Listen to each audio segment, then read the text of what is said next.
Welcome back. This is the Renegade Fight. I am your host, RDJ, and we are going to recap the college football playoff semifinal games from this past few days ago. Yes, we're just a little bit late, but the games were so intense, I had to recover. So just to jump right into it, the first game that we'll be breaking down is Notre Dame versus Penn State. The Capital One Orange Bowl. It was played in Miami, Florida, on this past Thursday night. Penn State came into the game playing well in the first half, moving the ball down the field, making plays offensively, um, through the running of the ball, passing. Penn State had Notre Dame on the ropes early and sustaining moderate to long drives. Notre Dame came into the football comes to the football field with a few offensive plays of their own through running and passing, which made this a defensive battle. In the first half, we seen that punts were and incomplete passes, pass deflections, sacks were a great in the first half. There was a lot going on in that first half. Um, Off the football, Penn State led going into the halftime 10-3. So in that first half, it was a lot of back and forth, and not only back and forth throughout the punts and the incompletes and everything, making it a defensive battle. It was one of the games like a great first half. No one could really move the football, and no one really could really sustain long drives to put points on the scoreboard. So this was what made this really intense. And from what I was seeing, it was intense throughout the entire game. Um, Notre Dame came into the second half, receiving the second half kick. Uh, they started off on a hot start with quarterback Riley Leonard. Came and he led his team down for opening touchdown drive and to open up the second half. Aeneas Williams making big plays on the drive as well throughout that second half. Notre Dame outscored Penn State 24-14 in the second half. But Penn State, they wouldn't give up. Penn State, their defense continued to make plays of their own. They keeping their team in the game, and Abdul Carter, Dennis Sutton continued to put the defense on their backs. Notre Dame's um, running back Jeremiah Love, uh, Jaden Greathouse, and the Notre Dame offense. They were explosive in the fourth quarter as well, and Riley Leonard making key plays. So this second half, third quarter, moving into the fourth quarter, that was more exciting of a football game. If you're a person that's watching and want to see the excitement of it, but it was a great game for me to watch. Penn State's defense really stayed in the game, although that they were outscored 24-14 in the second half. They stayed right there, and not only did they stay right there in the game, you couldn't tell that they were playing from behind by uh, 10 points, 13 points. You couldn't tell that they were playing behind. You would have thought that the game was tied up all the way through.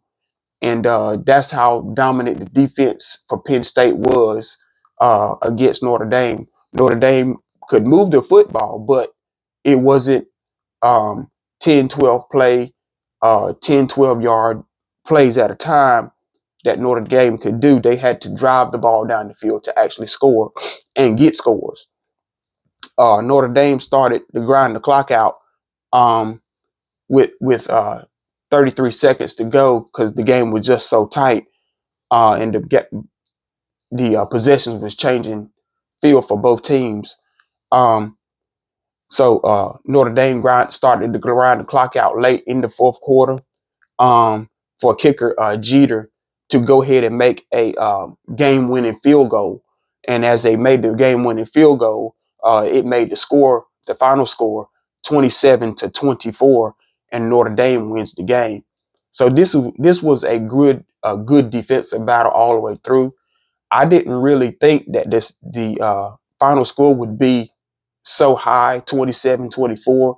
I thought it was going to be a defensive battle where it would have been maybe 17-20, 21-24. But this is still right in that same neighborhood. And it was a awesome football game. And it was one to watch. Kept me out of my seat the whole time. So the team stats for this game was Notre Dame uh, total yards was 283.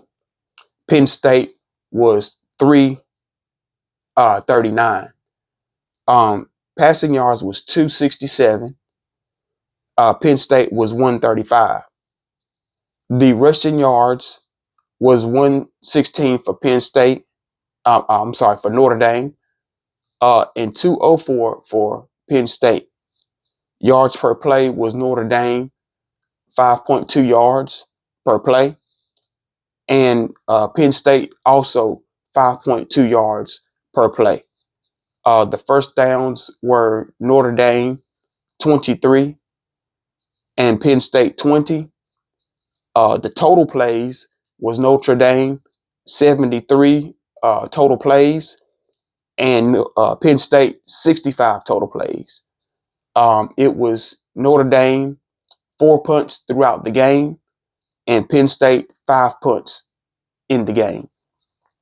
Time of possession was Notre Dame 30 minutes and 4 seconds and Penn State 29 minutes and 56 seconds. So as you just see, just the team stats alone lets you know that this was even across the board. No one could really get a break and no one really could get ahead of each other.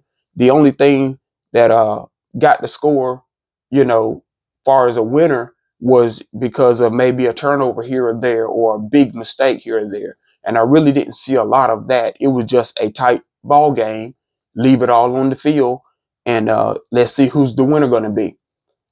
So that looking at the team stats, that lets you know that was right tight ball game too. And the player stats for the game was Penn State's quarterback Drew Aller threw the ball 23 times, 12 completions, 135 yards, one interception.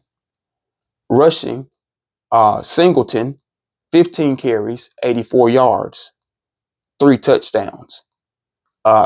K. Allen, 19 carries for 82 yards. The receiving department, Warren, 6 catches for 75 yards. Singleton, 2 catches for 33 yards. K. Dinkins, 2 receptions for 21 yards. And from the defensive side of for Penn State was Wheatley had 9 tackles, 1 sack, 1 interception. Dennis Sutton had 4 tackles, 2 sacks, 1 interceptions. King, 4 tackles. Jay Reed, 4 tackles. Carter, 3 tackles, 1 sack. And C. Izard, 3 tackles, 1 sack. So it lets you know Penn State was around the football, trying to make tackles and make plays. And the player stats for Notre Dame was passing Riley Leonard, 23 attempts, 15 completions for 223 yards, 1 touchdown, 2 interceptions. Angeli was had 6 completions and off of 7 attempts for 44 yards. He came in and played a little bit of quarterback as well. Running back, J Love, 11 carries, 45 yards, 1 touchdown. Riley Leonard, 18 carries, 35 yards. Jay Thomas, 1 carry, 18 yards. Neas Williams, uh, two, re- uh, two reception, 25 yards. On the defensive side was Xavier Watts, 5 tackles. Kaiser, 4 tackles. D. Brown, 3 tackles. Ashbury, 3 tackles. Hurd, 2 tackles. And Jay Sneed also had 2 tackles. So this was a tight football game, and it was one to want to watch. And next up was the next night, Friday night's game. It was recapping that was the Capital One. I'm sorry, not Capital One. The Goodyear Cotton Bowl that was played in Dallas, and this was also another good game, one to watch. Um, Number 6, Ohio State came in number 3, Texas, and this is a good game. Texas entered the game as a SEC uh, conference runner up, and they number 3 this year in this year's playoffs, coming into this year's uh, time, and dominating, winning close in games against Clemson and Arizona State this year's playoff. Uh, they showed you all year long and throughout the playoffs that they are dominant, can put points on the board, and can play with anybody. And not only that, they can win close games and grind it out. Um, in the first quarter, Texas got off to an up-tempo start, and they made plays offensively. And not only did they make plays offensively, they made a few mistakes, but was able to still overcome it. They were trying to get themselves together, and it really they really couldn't get it together, but they did overcome their mistakes and move the ball the way they are known and supposed to do. Um, Ohio State get their first possession, and when Ohio State got their first possession of the game, they moved the ball down the field, and they moved and they scored a touchdown as well. So Ohio State defense comes back, and they play defense, um, lights out all night long, forcing sacks, tackles for loss, and not only they had tackles for loss, they got a few pass breakups and things that you need on defense to get off the field. Um, Texas wouldn't give up. They stayed true to the coaches' calls. The coaches was calling some good plays, and throwing the ball, running the ball, keeping the up tempo of the game, and all the up tempo of the game, keeping Ohio State on the field. Texas tried to do all they could to do that, and they Texas stayed true to that. They were determined all night long to get the ball with a tie, uh, to get it, yeah, to tie with Jaden Blue score, to tie the game with Jaden Blue score. Um, and Ohio State comes back, scores very, very quickly with a pass play from Will Howard to Henderson to send it to halftime. Ohio State was 14, Texas 7 going into halftime. So that was a close first half and a dominant first half for both teams as well. Ohio State came out in the third quarter to receive that second half kickoff, and that ended with an interception to Will Howard. Um, Texas still with a determination. They converted a lot of plays to get the score tied at 14-14 with the catch to Jaden Blue, um, to get it to Jaden Blue. Yes. Uh, Also, then coming down in the fourth quarter, Will Howard and Ohio State offense still making plays through the passing game to score another touchdown, making the score 21-14. Quinn Ewers and the Texas Longhorn continues to drive the ball downfield, but they couldn't convert because of a huge play by a forced fumble recovery touchdown from defensive end Jack Sawyer, and that sealed the game 28-14 for Ohio State. So Ohio State came in that second half, and they had a determination to, hey, we're not finna lose this game. We've been counted out all year long. Our coach is on the hot seat that critics have said. Critics have also said we can't win the big game. We don't belong here. And the defense of Ohio State and the offense of Ohio State said, well, you know what? I'm glad that everyone is saying all of these things about us because we can really show you that we do belong here. And they did and beat one of the top teams, not only in the SEC, in the nation, and in this year's playoff. So Ohio State was determined, but the Texas Longhorns, they also were determined not to lose either, but it's just too many mistakes at crucial times cost them the game. And the player stats for this game is Texas quarterback in the passing department, Quinn Ewers, threw the ball 39 times, completed 23 completions for 283 yards, 2 touchdowns, 1 interception. Rushing, Wisner, 17 carries for 46 yards. The receiving department, Jaden Blue, 5 receptions, 59 yards, 2 touchdowns. Golden, 2 receptions, 51 yards. Wisner, 6 receptions for 42 yards. Helm, 2 receptions for 42 yards. D. Moore Jr. had 4 receptions for 31 yards. On the defensive side of the ball for Texas, A. Hill Jr. Had 4 tackles and he had a half a sack. Jay Barron had 4 tackles. A.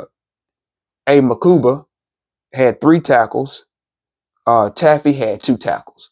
So Texas was around the football, making plays as well. They just did it as a group and not just one sole player making all the plays. Ohio State stats was in the passing department.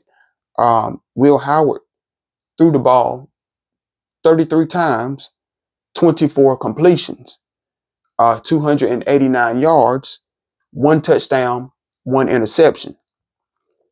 The rushing department, T. Henderson, 6 carries, 42 yards. Quinn Junkins had 9 carries for 36 yards, 2 touchdowns. In the receiving department, Tate, 7 receptions, 87 yards.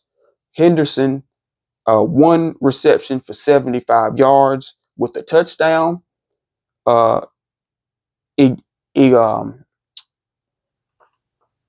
G. Scott Jr., 5 receptions for 30 yards.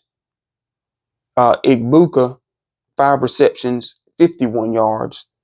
So on the defensive side for Ohio State, the defense is S. Styles. He had 6 tackles, 1 sack. Jay Hancock had 5 tackles. C. Simon had 4 tackles. C. Downs, 4 tackles with the interception. L. Ransom, he had 4 tackles. J.T. Tiamulu had 3 tackles and 1.5 sacks. Sawyer had 1 tackle, 1 sack, and 1 touchdown for Ohio State. So I would like to say congratulations to the Notre Dame Fighting Irish and to the Ohio State Buckeyes. They both played a wonderful game this week. And congratulations to those 2 teams because now we are set. We're ready to go. And we are now going to the national championship game on January 20th.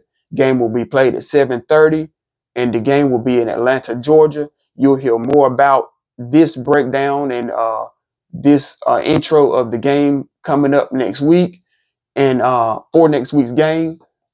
So we're gonna have a lot to talk about, and we're gonna have you informed as much as we can about the game, and enjoy a great NFL Sunday uh, for the NFL games, playoff games, and not only that, uh, enjoy your week.